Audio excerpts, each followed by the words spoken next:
Upshaw, when he came in before the 26th, could have mentioned Mary. We do not know for sure, but he was brought in a second time around May the 13th. He'd been in Mexico. Then, at least we know for sure, he identified Barbara Graham as Mary, as by then Shorter, of course, around March the 30th, had mentioned a woman named Mary was there.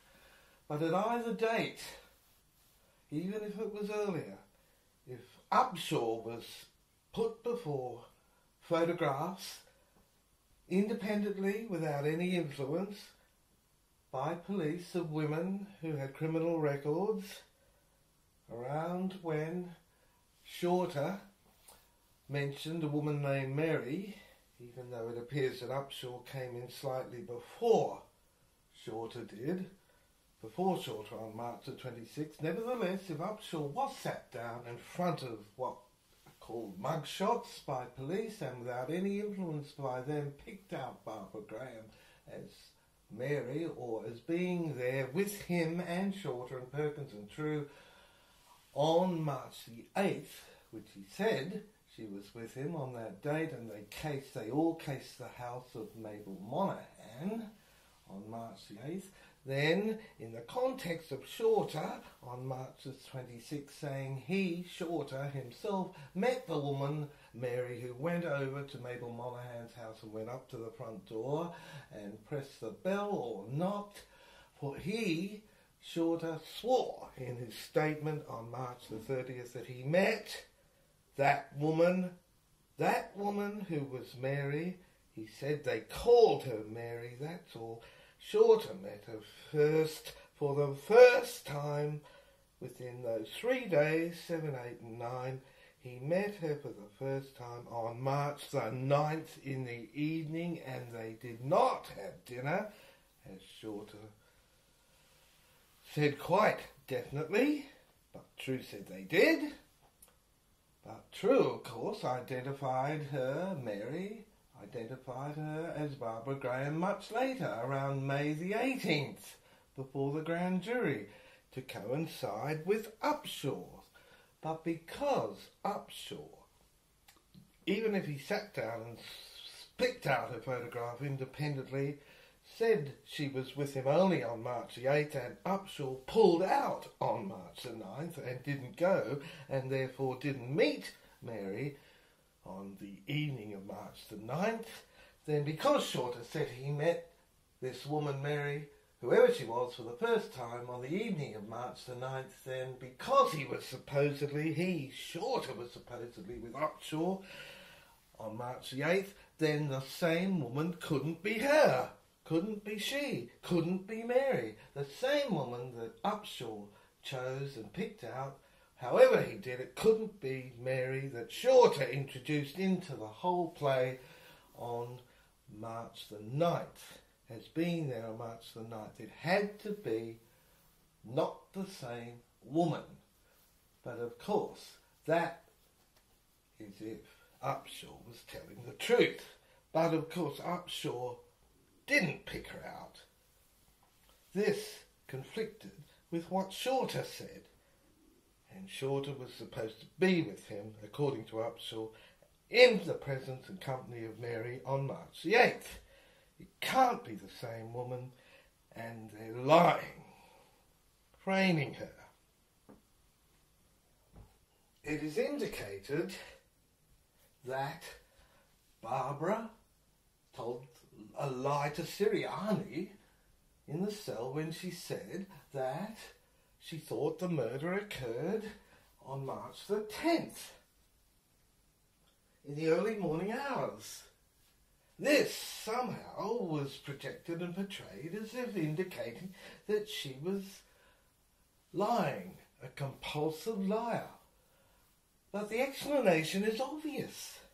There is no way that Siriani would not have persisted, as he said or as it was written by police and Siriani, or Siriani himself, or with another police officer or prosecutors, there is no way that Siriani would not have persisted over and over again to try and nail her down to March the 9th, admitting that March the 9th was the date that she wanted the alibi for. That is because the date didn't coincide with the admission they wanted that she was there. She said March the 10th. The only conclusion is that she genuinely believed March the 10th was the time of the murder and the date. There is no reason why she would try to get an alibi for the wrong time. It was forced on her, and Siriani and police, after 3 interviews, knew full well that an alibi for the night, as it was to be, to cover the time of the murder, Siriani and prosecutors Levy, Alexander, D.A. Roll must have known full well that it wasn't an admission to alibi falsely from March the 10th, when she'd said that earlier as the time in the early morning hours. That's why they had 3 interviews, persisted over and over again, Siriani did, to say, where were you on March the 9th? What were you doing on March the 9th? Where were you between Monday and Tuesday? And every time, all the time, she said, I was at home mostly. Or simply didn't give him the answer, as Kathleen A. Cairns has phrased it, that he wanted. Why didn't he want it? Because it wasn't parallel with false alibi that they suggested or portrayed she wanted and she tried to get initially, which she didn't. Police initiated it.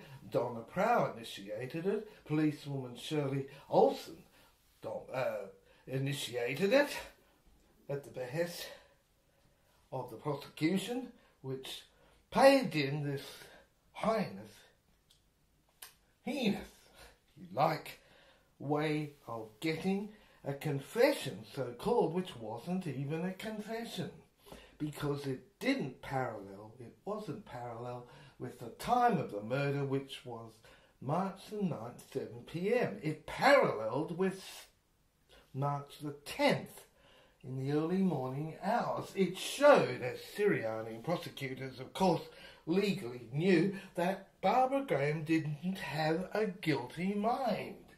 She had no guilty mind, and it could not imply from that her belief that March the 10th was the time and date of the murder, that she'd been there when the act had been committed, or that she'd done the act, because it was March the 9th, about 7:15 p.m. that Mabel Monaghan, or 7:30, was murdered, strangled.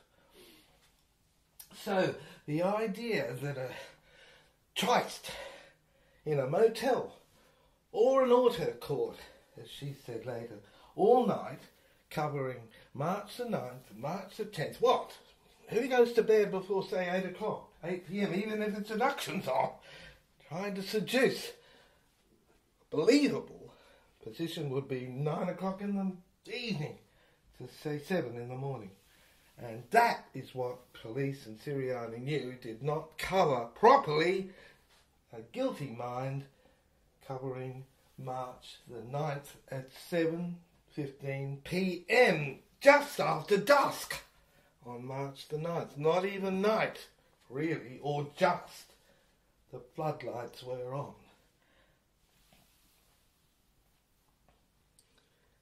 So, what it suggests is that when she said, I was at home mostly between Monday and Tuesday, inclusive Tuesday morning, Monday night, Tuesday morning, Monday, the mostly covered the time when she went over to Perkins. She said that was just after 4 a.m, or Perkins went over and got her. she did vary the story, that it was 4 or so months after. And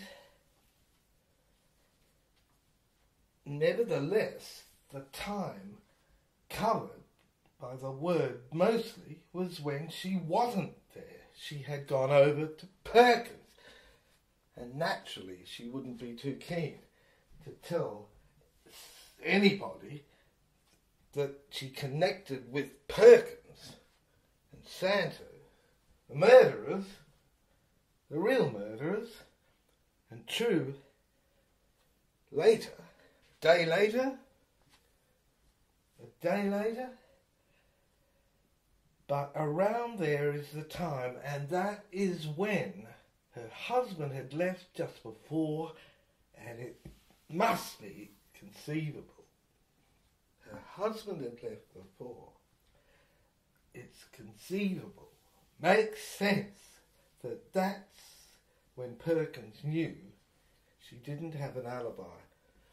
And he told her the murder occurred at the early morning hours of March the 10th because Perkins knew she had an alibi for the time of the murder, 7 p.m. on March the 9th, because Perkins then knew that she was at home arguing with her husband. And Mary was born. Again, because she'd been foreshadowed on March the 8th, March the 7th, earlier, up in Auburn, when the plan was made. And Truth told Bernice Freeman, quote, "Oh, she was around," close quotes, when the plan was made, but not in Nevada City where the plan was made, or Auburn, where Santo, his gang was, with True, and Perkins was recruited, was always a member for earlier murders, 1952, but Barbara Graham lived in Los Angeles, south, down, nowhere near them when the plan was made. Santo made it on information he'd heard from Wilds in a gold transaction ages before the murder. Barbara worked for Perkins, part-time, that's all. From March the 9th, 1953, the date of the murder, Perkins and Santo hadn't been seen at all. They hadn't been seen from the date of the murder. They'd left the casino, obviously, first place that police would have raided, had a look at, when they realised that Emmett was Perkins, around March the 30th, or a bit later. But Barbara Graham was seen. She was seen in plain sight. It was attempted to say that this meant she was hiding in plain sight. This assumes she was guilty. Again, people in our system, our judgmental system, are presumed innocent until proven guilty. Why was she seen? Shopping in various business areas in Los Angeles?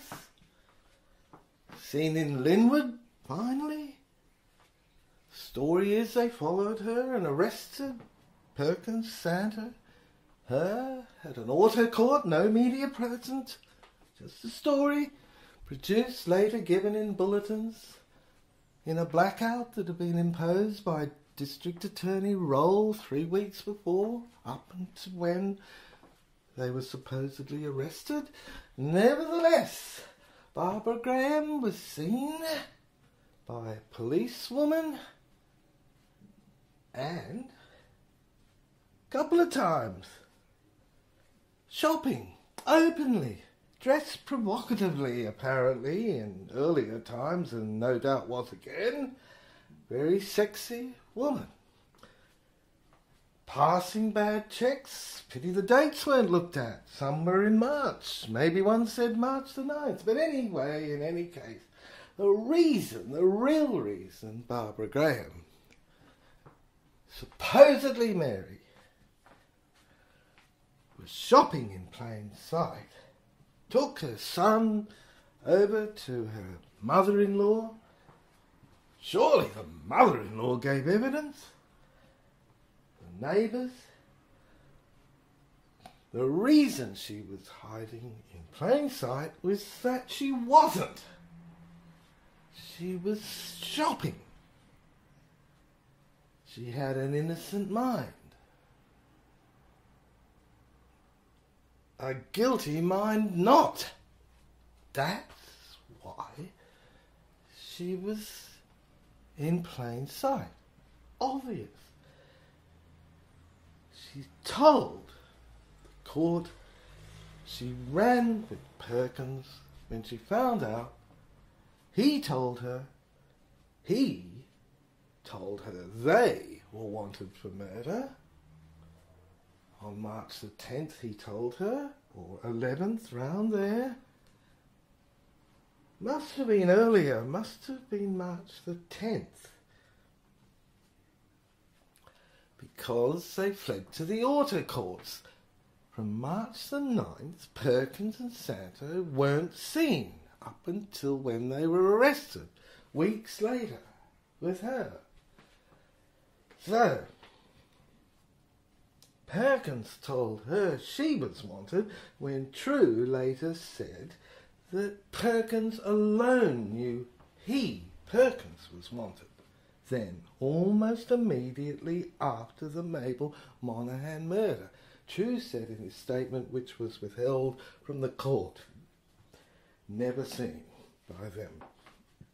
So Perkins put her in. She stated she was on parole. She should have gone to the police. Perkins said he'd get her a lawyer, and they fled to the auto courts. Santo showed up again and joined them. And later, then, Shorter was murdered. So she was at home, fighting with her husband on March the 9th. Adolf Alexander, the assistant prosecutor, was facetious, pretended that she couldn't remember. It's not viable that she would remember she was fighting with her husband because they were always fighting. Fights were a continuous deal at the Graham household. So how could she remember anything uniquely? But she did. She remembered going shopping that morning, coming home, finding herself locked out. Her husband had left with her child. She tried to get in the window, take off her hose. A neighbour named Pitt came by. Many details were offered which distinguished her day from the run-of-the-mill day, usual day Alexander described as fighting, but nevertheless constructively admitted that she was fighting at home with her husband when he came back, and they fought till 11 p.m. Finally, her husband left at 4 a.m. on March the 10th, and that is the date she thought the murder took place, in the early hours of the morning, and she voluntarily, not under pressure at that point, according to the written transcript, told Siriani. An honest answer, and this was twisted into a verbal admission that Siriani forced on her after consulting with prosecutors on the fourth interview. The previous 3 tapes couldn't be perceived, jail noise in the background, and the fourth, and the only words that could be heard were, "I was with them conveniently only those words could be heard, and they were linked and attached to Siriani's written word that March the 9th was the date that he referred to, and therefore she referred to when she said them. We do not know this. Could have been any date, any time, namely March the 10th, in the morning hours after early morning hours that Perkins told her, and the time and date that she ridiculously tried to obtain a false alibi for to cover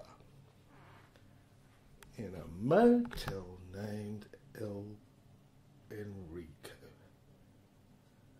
Or Enrico. Do you believe this? Don't? Innocent? A declaration? That's what's required by the Governor of California to rectify this injustice.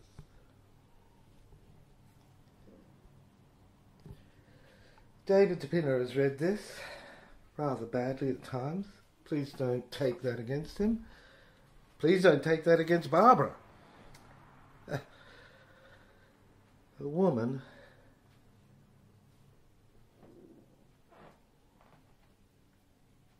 Mary was an invention, but executed on the anvil of history just as is Mary Magdalene, Joan, Antoinette, another, innocent, too innocent, young woman, extravagant really. Her only crime, as maybe, was Barbara Graham's, who liked extravagant things, she admitted, and said, I'm paying for a lot of small things I did, but not murder. As perhaps was some of her sisters, we all are here on this planet. Bernice Freeman said that True told her in 1954 that True, was present when Baxter Shorter was buried and hit with a shovel to shut him up in the desert. Santa and Perkins did the murder. True said he was present. That's what he told Bernice Freeman. He also made up a kind of a ghost story where he said Shorter revisited him after and told Bernice Freeman that. So perhaps True was lying about being present when Shorter was buried in the desert, because Harriet Henson also, as Bernice Freeman pointed out to him, said that Shorter was dumped into San Diego Bay. However, True denied this to Bernice Freeman and protested that he was there. If he was not lying, it means that Santa and Perkins obviously could have told him about being tipped off, Perkins being tipped off almost after the Mabel Monaghan murder that police knew, or police wanted him. Police wanted him. And therefore, it was probably around March the 11th that True left, or March the 10th, as he said in his withheld statement, he and Santo left El Monte after the Mabel Monaghan murder,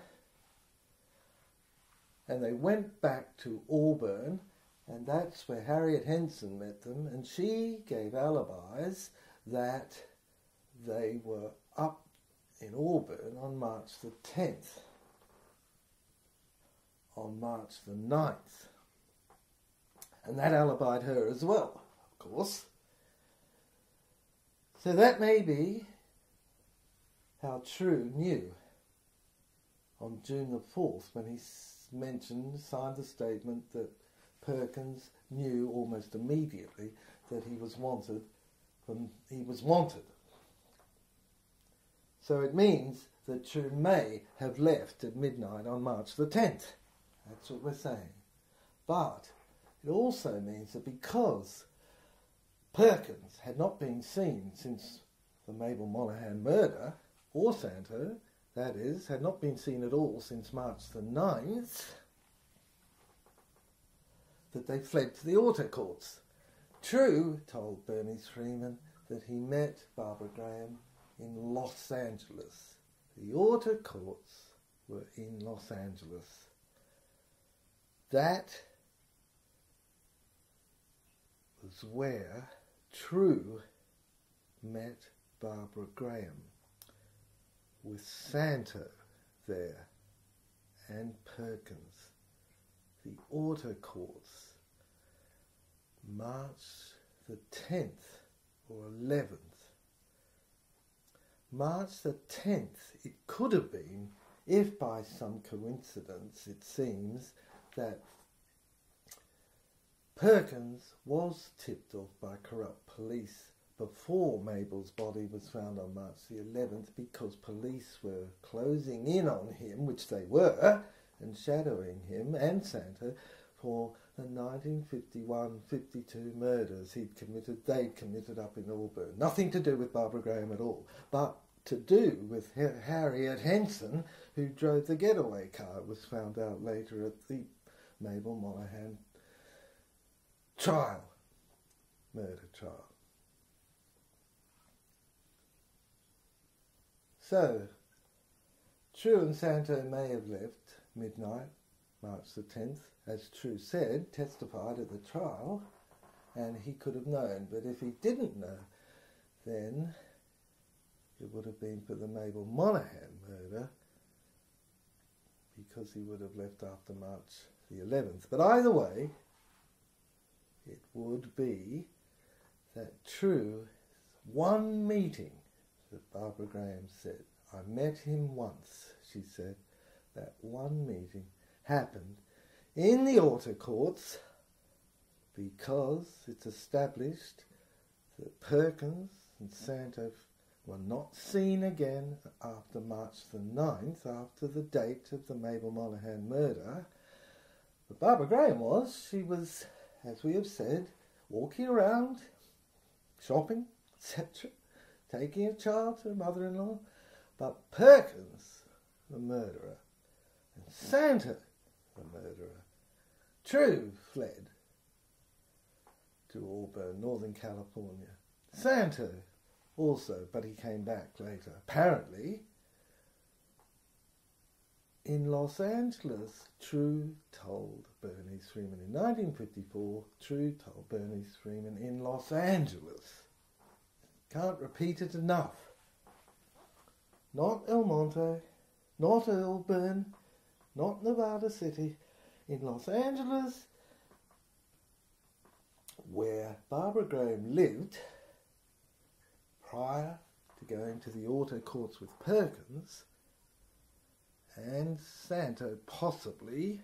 There's a conflict in stories, and false alibis up in Auburn were broken by Furno, who we have mentioned in an earlier part. He was another undercover person employed to shadow Santo, and obviously saw Perkins. Doesn't seem to have mentioned Barbara Graham in the couple of months leading up to the murder. He broke the alibis of Santo and Harriet Henson, and therefore True. He broke the alibis of Santo and Harriet Henson.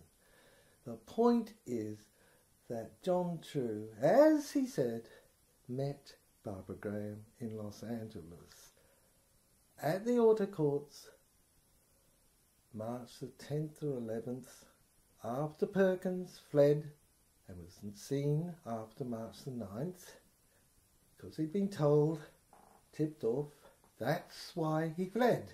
Otherwise he would have stayed at the casino, which was a story put forth to nail Barbara Graham. But they weren't there. They were at the Auto Courts, as she said, and that is where True met her, in Los Angeles, for that's where the auto courts were.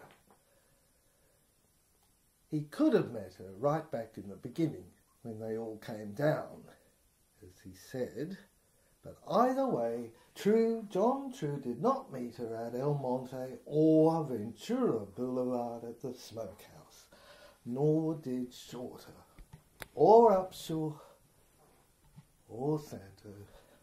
The next line of battle was the Confession, 1960, a royal battle in this epic, this huge epic that woman number 5 juror, the jurors, the women swayed by Levy, Los Angeles, 1960, 1953, 2017. The issue, the real issue, a battle for the royal minds of the Queen in the woman's territory, superimposed upon and overlapped by the men, the male jury, Levy, Miller Levy, prosecution, DA role, Adolph Alexander, the real Virgin Territory, played over Barbara Graham's body for the gas chamber. Who should have victory? Confession was a travesty. Strangulation, Mabel Monaghan. Miller Levy's autopsy surgeon, own witness. And Miller Levy comes to the subcommittee, tenders information that Barbara Graham has confessed, finally, to pistol whipping Mabel Monaghan until dead, quote unquote, causing her death, violating completely Miller Levy's own witness, autopsy surgeon. What are we to draw from this? Barbara Graham wasn't mad. In the general sense, using hyperbole, Miller Levy was. Couldn't see, looking straight into the mirror, that his own autopsy surgeon's findings, his verdict, was being contravened by his own prosecutor who called him. Is he an idiot? Idiot by Dostoevsky. No, that prince had honour. This one, these ones, Miller Levy, Alexander Roll, had none. Roll died of cancer around that time, I believe, and True drowned. He died of drowning a couple of years later. Upshaw killed in a trucking accident. Divine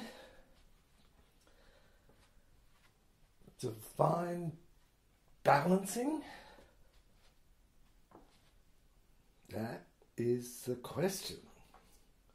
Not to be or not to be, but divine reckoning. Heard what Barbara Graham said about herself. Were there some crimes she'd committed that were severe beyond her non-violent record? She'd certainly committed perjury in a case quite a few years earlier. That was her only severe conviction.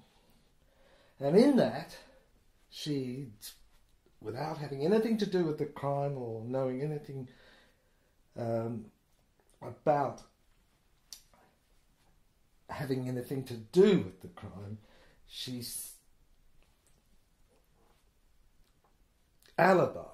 covered two criminals who'd attempted to murder Sally Stanford, a madam.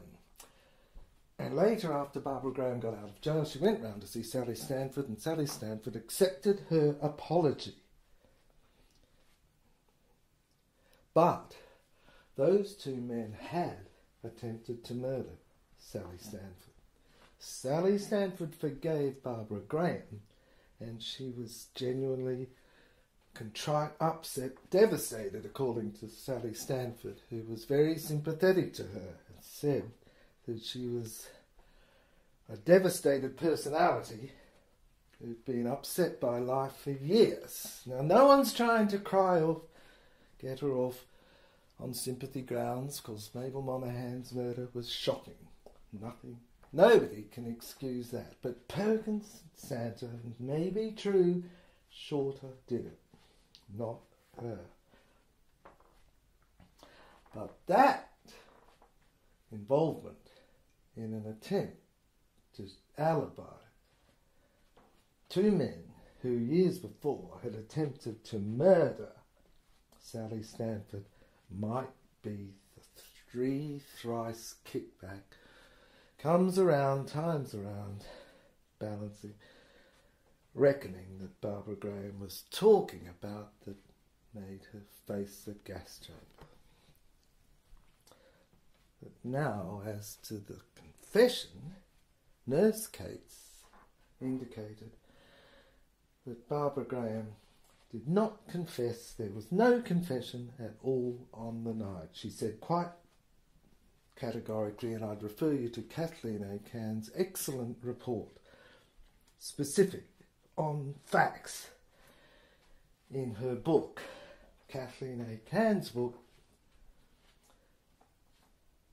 It talks about proof of guilt in the American system, and Barbara Graham's case, and many other women's case, and some men. Carol Chessman is mentioned, but I do not have an opinion on his case. He may have been guilty, I do not know. But I do know that Barbara Graham couldn't have confessed and didn't confess in Corona Prison, where she was before that, because she was going through her appeals, and at St Quentin before that, because she was going through her appeals. Obviously, she completed her appeals. She was hoping she'd be given a retrial, a separate trial, according to her own lawyer. And don't be ridiculous.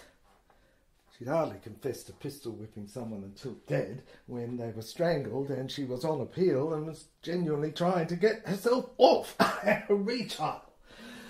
And how did Levy know that a confession so-called had been made, alleged, to Wysack, the DA of Marin County? He approached Wysack and asked him about the confession.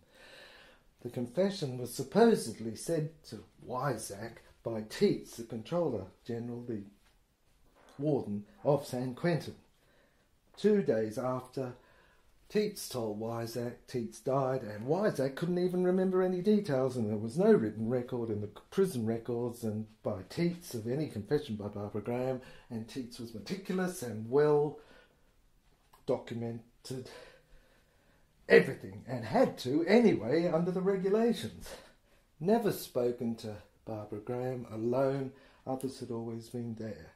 Nelson won, he, an assistant warden, said that Teets told him something that Barbara Graham had confessed to pistol whipping Mabel Monaghan until dead. No record, nothing recorded, and yet this was reported as Levy finding out from Wysack. Wysack said Levy came up to him at an Attorney General's conference and asked him about a confession. Did he know anything about a confession that Teets had said he'd heard?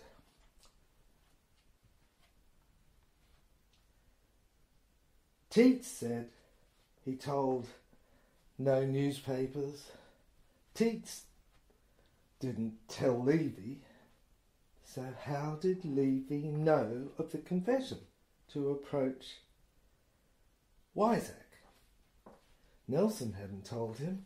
He came in later.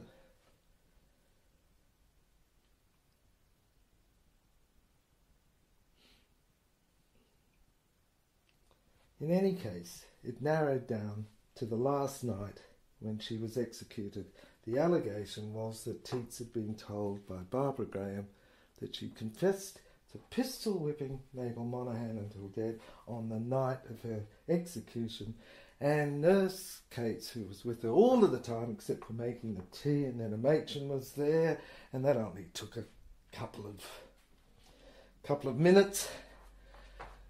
Nurse Cates stated to the subcommittee without any shadow of doubt, quite categorically, there was no confession. End of story. This nonsense was the last attempt by J. Miller Levy to smear and blacken Barbara Graham's name for posterity and in all history via Walker's book, which he collaborated on with Levy for history. It failed completely. The film I Want to Live cleared Barbara Graham via the mouth of Carl Palmsberg, the psychiatrist who said she's innocent. The world acclaimed the picture, I Want to Live. Susan Hayward was in it, got the Academy Award, and in an interview sometime later, Susan Hayward hesitated and hummed and hawed, didn't know how to answer when she was asked whether she thought Barbara Graham was guilty, and she finally said, probably guilty, but Barbara Graham's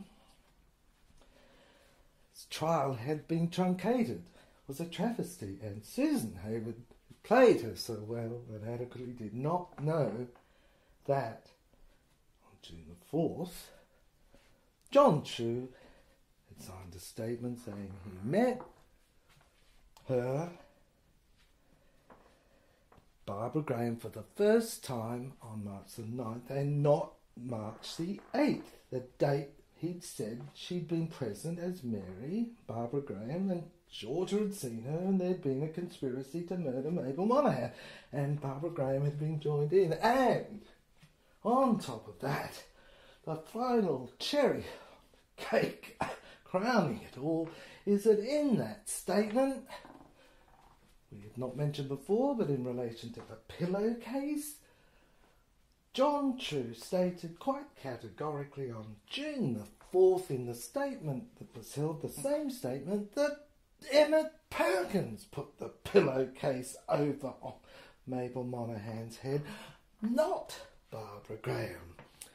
He didn't know where she was, didn't know whether she had a pillowcase or not, didn't know where she was in the house, because she didn't have one, and he didn't know because she wasn't there. Put in as Mary walking up to the door, as True said, she was to go up to walk to the door. Was to go up, yes, she was. In their mind, in Santa's imagination she was, but Shorter did go up. And Perkins put the pillowcase over Mabel Monaghan's head, and Walker and Levy in their book confirmed this because they said that Perkins and Santos themselves were responsible for putting the pillowcase over Mabel Monaghan's head, not Barbara Graham. So Levy knew, subconsciously at least, after the trial when Walker's book was written, and he saw it, oversaw it, based on police files, gave all the transcripts, court transcripts, everything to Walker. Shorter's statement was in it, finally surfaced, so we know about it now. Tendered or not at the trial, wait, I don't know, but said one car established a woman there, 2 cars established a woman there, according to True, over the same space at the same time, the same road going to Burbank, from where? Smokehouse or El Monte. But same time, same place, 2 cars, 1 car, 1 person, Barbara Graham, split in 2. Only way she could get there. Unless she was Harriet Henson. A double? Don't know. Inserted in? Doesn't seem so, because Harriet Henson gave evidence later, and she was broken in her alibis for Santa and True later.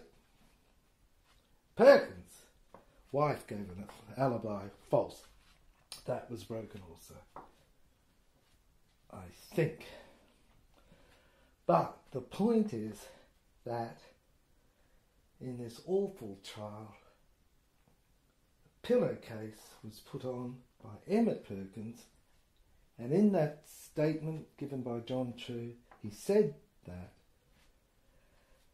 and that statement was withheld and never seen before until police officer Arno brought it to a decent police officer brought the statement, San Francisco statement, to the subcommittee looking into criminal procedures and ethics in the Barbara Graham case. This man, Leila Levy, introduced a confession that she was pistol whipped by Barbara Graham and killed with a pistol whipping that strangled her neck. It's ridiculous. And the trial should have resulted in an acquittal.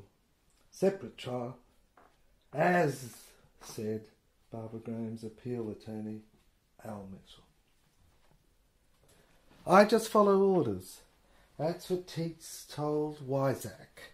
When Weizak asked Teets, apparently, why he hadn't made a so-called confession by Barbara Graham that he'd been told, he said, public, that she pistol whipped her until dead when she'd been strangled. I just follow orders. I just follow orders. Levy knew to approach Weizak at the Attorney General's Conference, I think it was called. The exact details are in Kathleen A. Cairns' excellent reference on this point. And I just follow orders. Teets told Weizak, and Levy approached Weizak and said, can you tell me, I'm paraphrasing, but you can look it up in Kathleen's book, and said, do you know anything about a confession? So how did Levy know to confront or talk or approach Weizak at the Attorney General's meeting and ask him about a confession? And Weizak said that he didn't know any details, but that he just knew that bit, that Teets had said that. It was in the context of Carol Chessman getting publicity, and Teets was furious. He'd been overruled by the Attorney General, and Chessman had been triumphant over Teets, and Teets had cracked up in the car going back from the Attorney General's conference, another one, a meeting rather, over Chessman getting his way. So Teets said, I just follow orders, when asked by Weizak why he hadn't said anything about Barbara Graham supposedly confessing to him. But the crucial point is that Levy approached Weizak and asked him, what do you know about a confession? The Teets said Barbara Graham confessed. And Assistant Warden Nelson was only approached, and he'd forgotten first, and then he remembered he was only approached later, after Levy approached Weizak.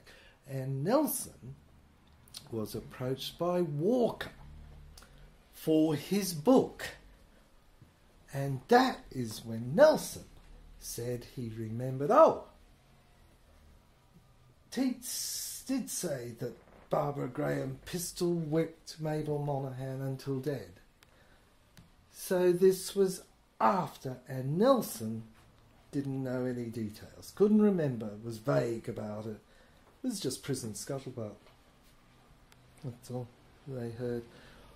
Or was it Levy who approached Weizak, who told Levy about a confession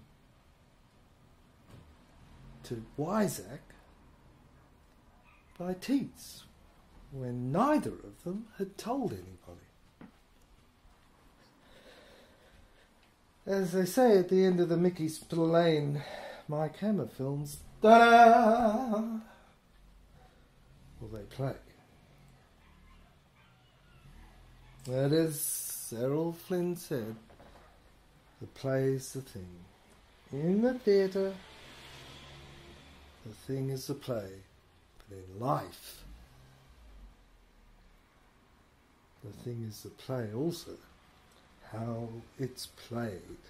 With a straight bat or crooked, hooked. As I say, Jay Miller Levy played his strokes. Barbara Graham case.